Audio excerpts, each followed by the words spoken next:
Ahoj, máme tady náš Adventure Boiler, který jsme chystali zákazníkovi do auta.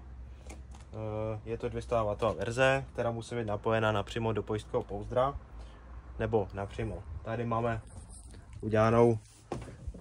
připravený konektor, který je vyvedený z pojistkového pouzdra, takže je to nachystáno na plug and play řešení.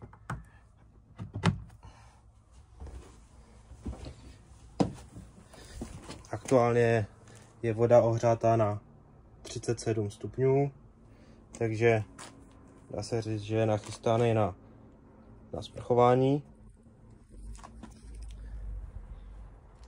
Takže si můžeme zapnout čerpadlo a nám to valí.